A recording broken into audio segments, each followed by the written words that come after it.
A decisão do ministro Moraes de impedir Flávio de visitar o pai e do pai de escrever carta para o filho foi tão absurda que nem os ministros do STF, aliados do Moraes, se aguentaram e vieram para a imprensa dizer que eles não concordam com a decisão, que eles não têm nada com isso. Um STF em pé de guerra. Eu vou te mostrar essa história agora. Essa decisão do Alexandre de Moraes, suspendendo as visitas do Flávio, foi um grande tiro no pé.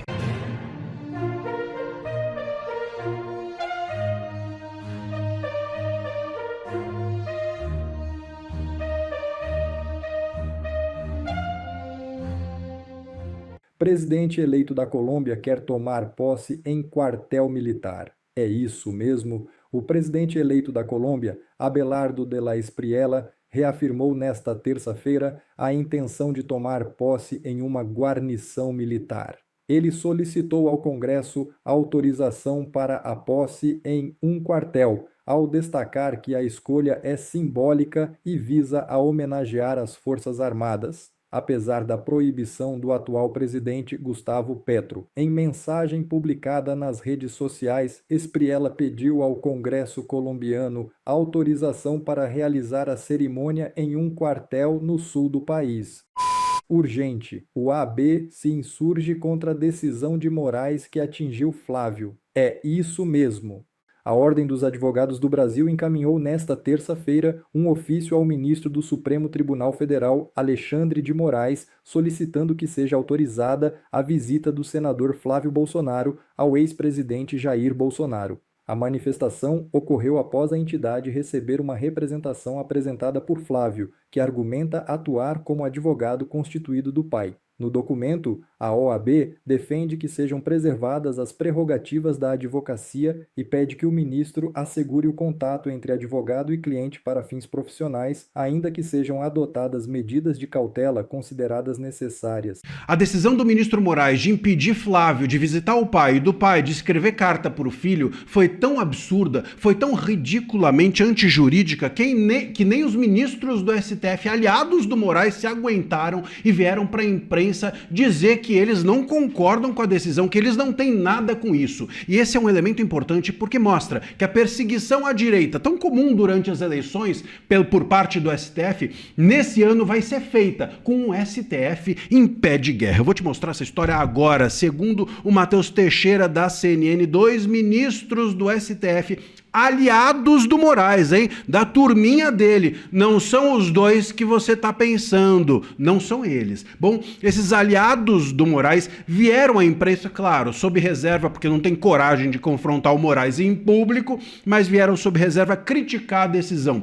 Eles disseram que eles dão respaldo ao Moraes em tudo que ele faz, mas dessa vez a medida foi, aspas, um exagero, aspas, um erro estratégico. Disseram o ministro que o receio deles é que essa decisão exagerada e errada do Moraes possa dar combustível para a direita se vitimizar, para o Bolsonaro se tornar um perseguido político durante esse período eleitoral. É óbvio, né? Eles juntaram o tico com o teco e concluíram que, óbvio, a direita vai capitalizar em cima disso. Só o Moraes é que não conseguiu juntar esse tico com esse teco, se é que eles estão habitando ali o mesmo lugar. Mas enfim, o fato é que eles também, esses ministros, disseram que juridicamente a decisão não para em pé, e eles estão corretos nisso, porque a lei de execução penal permite que presos se manifestem com o mundo externo, se manifestem por cartas. Eu já disse isso aqui no canal. Quem nunca viu uma novela ou uma série, o preso escrevendo,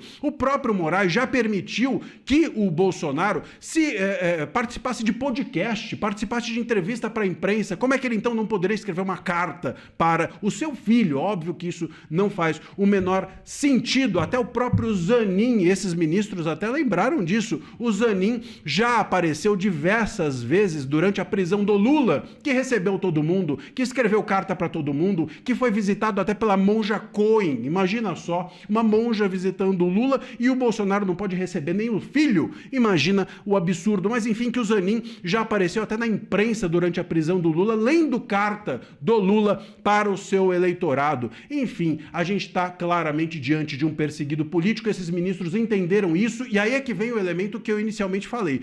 Politicamente, tem uma questão aqui. A perseguição à direita é algo que a gente já espera, é algo que desde 2022 é feito pelo STF, mas tem esse elemento novo, que é um STF em pé de guerra. Eu vou trazer essa análise para você, mas antes eu queria te pedir que você se inscrevesse aqui no canal, porque a gente descobriu que mais da metade das pessoas que acompanham diariamente as minhas análises ainda não é inscrita. Se inscreve aí, meu amigo, clica no botão de inscrição, é de graça, faça parte da comunidade aqui do canal. Bom, esse elemento político é bastante contundente. A gente tinha, em 2022, um STF censurando todo mundo da direita. Em 2024, o X, o Twitter, saiu do ar. E em 26, a gente tem o quê? Um STF unido para perseguir a direita?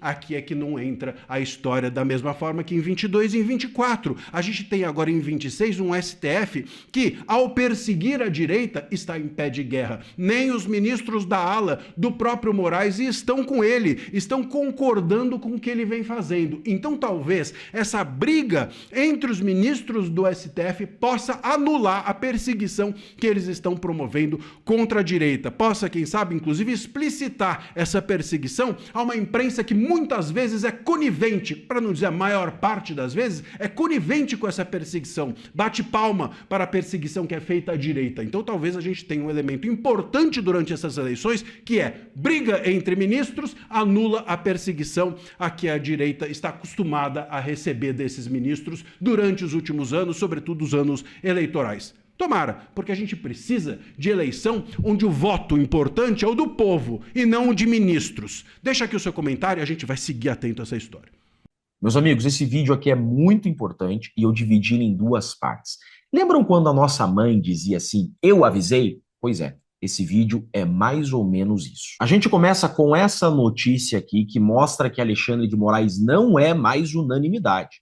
A ala do STF vê erro de Moraes ao questionar carta de Bolsonaro lida por Flávio. A verdade é que é muito cacique para pouco índio, é muito ego dentro de um lugar só e os pares já estão cansados do Alexandre de Moraes querer esse protagonismo. Tudo ele manda, tudo ele quer aparecer, em tudo ele se mete. Essa decisão do Alexandre de Moraes suspendendo as visitas do Flávio foi um grande tiro no pé. Porque nunca na história do Brasil um preso foi proibido de ter uma carta lida ao mundo exterior. Nunca um filho foi proibido de visitar o pai preso e nunca um advogado foi proibido de acessar o seu cliente. Historicamente, a jurisprudência do STF, e esse é o ponto que incomodou os demais ministros da corte, é permitir que o preso se comunique por carta, é permitir que o preso conviva com os familiares e é proteger o advogado. Historicamente, o STF sempre protegeu a classe dos advogados, sempre respeitou o direito da advocacia. E o Alexandre de Moraes, sem qualquer critério,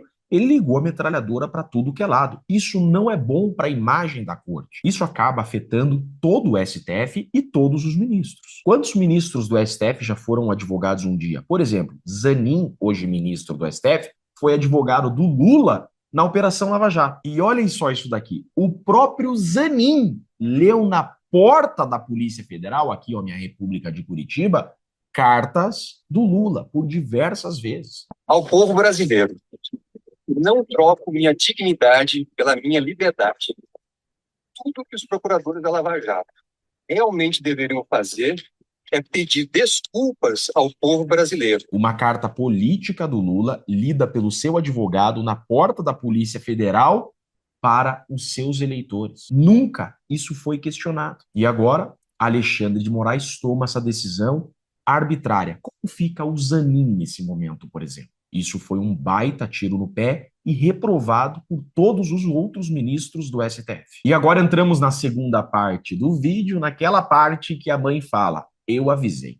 Olhem só, Alexandre de Moraes ele tem uma meta bem definida. Ele quer vencer o bolsonarismo, ele não quer que o Flávio seja o próximo presidente do Brasil. Isso está muito claro. E como deram uma corda infinita para o Alexandre de Moraes, na farsa da trama golpista, no inquérito das fake news, nos processos do 8 de janeiro, agora ele está incontrolável. Ele já acha que é normal ser a vítima, ser o investigador, ser o delegado, ser o denunciante, ser o juiz. Ele acha que ele pode ser tudo e que isso é normal. Óbvio Por exemplo, a OAB nunca criticou essas posturas, os advogados da Prerro nada falaram, o Ministério Público achou bom, a Polícia Federal achou legal, os ministros do STF permitiram que o Alexandre de Moraes fizesse o que queria nesses processos. Agora, olha só, ele continua usurpando a função do STF e da figura do magistrado.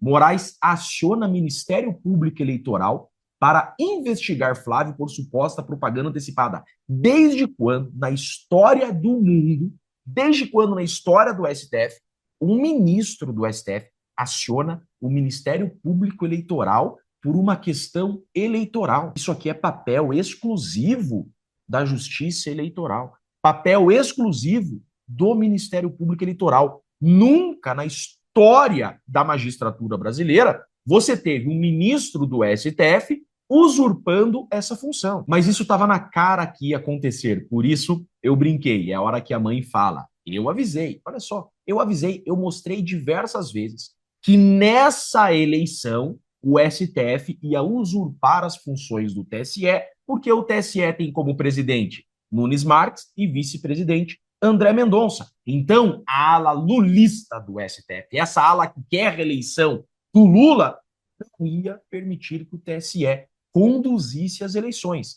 A ala do STF se prepara para atuar como revisora do TSE nas eleições. E Cássio tenta marcar posição. Essa matéria que eu já li para vocês é de 15 de junho. Eu avisei que isso ia acontecer e começou a acontecer. Alexandre de Moraes, na última eleição, era presidente do TSE. Agora ele não é mais, mas ele continua assumindo esse protagonismo e querendo mandar em tudo. Ele quer mandar no STF, quer mandar no TSE, quer mandar em tudo. Ele é o investigador, ele é o acusador, ele é o julgador. Isso daqui nunca existiu na história do nosso país. Mas é aquele negócio, né? Era contra o Bolsonaro, era contra os bolsonaristas, então vamos fazer vistas grossas. Pois é, mas deram uma corda tão infinita para o Moraes que agora ele está incontrolável. Não tem como chamar isso daqui de Estado democrático de direito. Agora, nem os outros ministros conseguem mais controlar o Alexandre de Moraes. São nítidas decisões usurpando a competência do STF, usurpando a função de um ministro do STF e usurpando a função da Justiça Eleitoral. Essas decisões atrapalham o pleito eleitoral. Isso é óbvio. Eu gostei que o Flávio se manifestou sobre isso. Flávio afirma que Moraes está tentando interferir nas eleições. E isso é óbvio, só não enxerga quem não quer. Essa decisão de proibir que o Flávio visite o Jair é uma interferência nas eleições. Essa decisão de intimar o Ministério Público Eleitoral por suposta campanha antecipada é interferir nas eleições. Por isso a importância de vencermos a eleição presidencial. O próximo presidente do Brasil vai colocar 4 ministros do STF. Hoje a maioria da Suprema Corte está jogando com o Lula. Isso é nítido. Nós precisamos de um STF independente, imparcial, que defenda o Brasil, que defenda a Constituição e que aplique corretamente a lei. Essa é a minha principal pauta. Arrumar a justiça do Brasil e o impeachment de ministros tiranos que abusam do poder e desrespeitam as leis e a nossa Constituição. Essa é a minha pauta. Eu vou lutar muito por isso. Esse é o compromisso que eu tenho com o meu Brasil e com o nosso povo. Eu sou Jeffrey Chiquini e deixo aqui um grande e forte abraço a todos. Não vamos jogar a toalha, jamais. Senta na cadeira que a esposa de Alexandre de Moraes deu um aval pro Vorcaro fazer absurdos. Isso aqui é um verdadeiro escândalo. É mais uma vez o ministro Alexandre de Moraes e a sua esposa, Viviane Barsi, a advogada mais cara do mundo, caindo no centro do caso Master. O escritório de advocacia da família do ministro deu um parecer dizendo que o Banco Master do Daniel Vorcaro estava apto a captar o dinheiro das aposentadorias dos funcionários públicos. Sim, gente, é isso mesmo que você ouviu. Eles como que liberaram o Master para fazer o que depois acabou se mostrando como eixo principal dos desvios dos crimes da roubalheira do Vorcaro. A revelação vem do jornal Metrópolis, que teve acesso ao documento. Confere aqui comigo. Um parecer assinado em julho de 2024 por 3 advogadas, as 3 da banca da família Moraes, entre elas uma filha e uma cunhada do ministro, afirmava que o banco do Daniel Vorcaro estava apto para captar recursos da RPPS, mas alertava para os riscos de corrupção e conflito de interesse nas operações. Deixa eu explicar aqui esse tal RPPS. Esse aqui é o Regime Próprio de Previdência Social. É o cofre das aposentadorias de funcionários públicos de estados e prefeituras. É um dinheiro sagrado. É o futuro de quem serviu o país a vida inteira. Pois foi exatamente esse cofre que o parecer da família Moraes disse que o Master estava apto a acessar. E eu já vou te contar como que funcionava o esquema roubalheira. Mas olha a ironia, gente. O próprio documento alertava para o risco da corrupção. Trata-se de risco que merece atenção, sobretudo porque a responsabilidade da pessoa jurídica por atos de corrupção que atentem contra a administração pública é de natureza objetiva. E aqui é importante eu dizer, gente, o seguinte. Eu não estou dizendo que esse escritório cometeu crime ou é corrupto nesse caso. O que importa aqui é a consequência objetiva desse parecer. Um banco já em crise. A própria Caixa Econômica ela tinha acabado de se recusar a fazer operação com ele por entender que tinha risco dos seus papéis serem podres. Aí, esse banco recebeu de uma banca ligada a nada menos do que um ministro do Supremo o carimbo de que estava apto para captar as previdências. Esse aval ele dá uma aparência de legalidade e o banco seguiu sugando as aposentadorias. E foi justamente essa captação, segundo o Ministério Público, que sustentou o Master depois do veto da Caixa Econômica Federal e aí virou a espinha dorsal do esquema fraudulento que quebrou o banco. Não é sobre a intenção de quem assinou o parecer. É sobre as consequências objetivas da decisão tomada com base nesse parecer, nessa opinião jurídica, nessa opinião, nesse entendimento jurídico externalizado. E aí veio a decisão, e aí é o que veio depois que interessa. Mesmo depois de alertar para o risco de corrupção, o negócio seguiu. E olha quanto o Master que pagou para a família do ministro. Você lembra? 80 milhões de reais. Parcelas de 3,6 milhões. Contrato de 129 milhões fechado em fevereiro de 2024. E como esse esquema de saquear a aposentadoria funcionou, eu já vou te explicar. Mas se você ainda não é inscrito aqui, se inscreve aqui, ajuda demais o canal e a nossa voz a chegar mais longe, as pessoas entenderem o que acontece no Brasil, se indignarem, e essa é a origem da transformação no nosso país, é a nossa indignação. Feito isso, curtido, clicado no sininho, bora lá. Por que isso me revolta tanto? Porque eu conheço esse filme, gente. Saquear fundo de pensão de funcionário foi um dos maiores crimes expostos na esteira da Lava Jato. Lá na Operação Greenfield, lembra dela? Bilhões de reais desviados de fundos de aposentadorias estatais. Petrobras, Caixa, Correio. Um monte de gente contribuiu a vida inteira e velhinhas iam lá na força-tarefa da Lava Jato, que eu coordenei, chorar. Choravam literalmente, não é força de expressão, choravam, dizendo que perderam o seu futuro, que iam ter que diminuir o salário para contribuir mais para cobrir o rombo causado nesses fundos na era em que eles eram administrados por quem? Pelo PT. O roteiro, gente, é sempre o mesmo. Como funciona é sempre o mesmo. O dinheiro das aposentadorias dos funcionários públicos de um município e estado, como aconteceu com Amapá e Rio de Janeiro, ficam num fundo de aposentadoria. É como se fosse um saco de dinheiro. Aí o Banco Master vai lá e convence os gestores do fundo a colocar esse dinheiro que está no saco em papéis podres do Master. Aí o Master pega o dinheiro do saco e, em troca, coloca no saco os papéis podres do Master que entram ali.